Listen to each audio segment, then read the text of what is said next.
ವೀಕ್ಷಕರೇ ನಮಸ್ಕಾರ. ಲೋಕಸಭೆ ಚುನಾವಣೆ ಕಣ ದಿನದಿಂದ ದಿನಕ್ಕೆ ಸುಡು ಬಿಸಿಲಿನಂತೆ ರಂಗೇರುತ್ತಿದೆ. ಈಗಾಗಲೇ ಹಲವು ಕ್ಷೇತ್ರಗಳಲ್ಲಿ ಸಿನಿಮಾ ಸ್ಟಾರ್ಗಳು ಅಭ್ಯರ್ಥಿಗಳ ಪರ ಪ್ರಚಾರ ಮಾಡುತ್ತಿದ್ದಾರೆ. ಇದೀಗ ಚಾಲೆಂಜಿಂಗ್ ಸ್ಟಾರ್ ನಟ ದರ್ಶನ್ ಅಖಾಡಕ್ಕಿಳಿದಿರೋದು ದಳಪತಿಗೆ ನಡುಕ ಉಂಟು ಮಾಡಿದೆ. ಅದು ರಾಹುಲ್ ಗಾಂಧಿ ಬಂದು ಹೋದ ಮೇಲೆ ಕಾಂಗ್ರೆಸ್ ಗೇಮ್ ಚೇಂಜ್ ಆಗಿ ಹೋಗಿದೆ. ಕುಮಾರಸ್ವಾಮಿ ಸೋಲಿಗೆ ಕಾಂಗ್ರೆಸ್ ರೂಪಿಸಿದ ರಣತಂತ್ರವಾದರೂ ಯಾವುದು? ಅಮಿತ್ ಶಾ ತಂತ್ರಕ್ಕೆ ಪ್ರತಿತಂತ್ರ ಹೂಡಿದ್ರ ಸಿಎಂ ಡಿಸಿಎಂ. ಕುಮಾರ ಗೆಲುವಿಗೆ ವಿಜಯೇಂದ್ರ ಹೂಡಿದ ರಣತಂತ್ರ ಯಾವುದು? ಈ ಕುರಿತು ಮತ್ತಷ್ಟು ಡೀಟೇಲ್ಸ್ ನೀಡ್ತೀನಿ. ಅದಕ್ಕೂ ಮುನ್ನ ನಮ್ಮ ಚಾನಲ್ ಸಬ್ಸ್ಕ್ರೈಬ್ ಮಾಡಿ, ವಿಡಿಯೋ ಶೇರ್ ಮಾಡಿ, ಲೈಕ್ ಮಾಡಿ, ಕಮೆಂಟ್ ಮಾಡಿ. ಮಂಡ್ಯ ಲೋಕಸಭೆ ಅಖಾಡವೀಗ ಇಂಡಿಯಾ ಗಮನ ಸೆಳೆದಿದೆ. ಮಾಜಿ ಸಿಎಂ ಎಚ್.ಡಿ. ಕುಮಾರಸ್ವಾಮಿ ಅಖಾಡಕ್ಕಿಳಿದಿದ್ದರಿಂದ ಮತ್ತಷ್ಟು ರಂಗೇರಿದೆ. ಅಷ್ಟೇ ಅಲ್ಲ, ದಳಪತಿಯನ್ನು ಕೆಡ್ಡಕ್ಕೆ ಕೆಡವಲೇಬೇಕು ಅಂತ ಜಿದ್ದಿಗೆ ಬಿದ್ದಿರುವ ಕಾಂಗ್ರೆಸ್ ಸ್ಯಾಂಡಲ್ವುಡ್ ಸ್ಟಾರ್ ನಟ ದರ್ಶನ್ ಅವರನ್ನು ಪ್ರಚಾರದ ಅಖಾಡಕ್ಕಿಳಿಸುವ ಮೂಲಕ ತಿರುಗೇಟು ನೀಡುವ ಪ್ರಯತ್ನ ಮಾಡಿದೆ. ಕಳೆದ ಲೋಕಸಭೆ ಚುನಾವಣೆಯಲ್ಲಿ ಸುಮಲತಾ ಪರ ನಟ ದರ್ಶನ್ ಯಶ್ ಅಬ್ಬರದ ಪ್ರಚಾರ ನಡೆಸಿದ್ದರಿಂದ ಅಂದು ನಿಖಿಲ್ ಕುಮಾರಸ್ವಾಮಿ ಸೋಲು ಅನುಭವಿಸಿದ್ರು.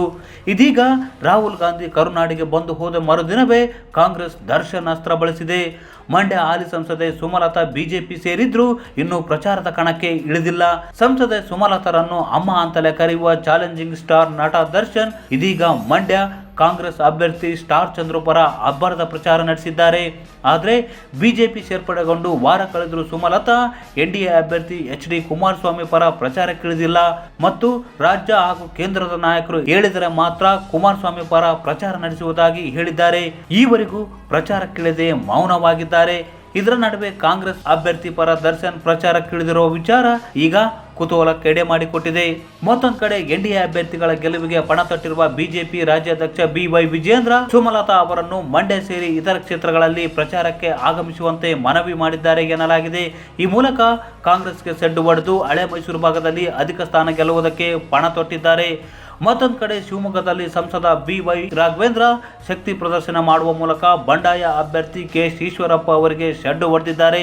ಸಾವಿರಾರು ಸಂಖ್ಯೆಯಲ್ಲಿ ಕಾರ್ಯಕರ್ತರು ಅಭಿಮಾನಿಗಳೊಂದಿಗೆ ಆಗಮಿಸಿ ನಾಮಪತ್ರ ಸಲ್ಲಿಸಿದ್ದಾರೆ. ಒಟ್ನಲ್ಲಿ ಉಭಯ ಪಕ್ಷಗಳು ಗೆಲುವಿಗಾಗಿ ಬಗೆ ಬಗೆಯ ರಣತಂತ್ರ ರೂಪಿಸಿ ಅಖಾಡಕ್ಕಿಳಿದಿವೆ.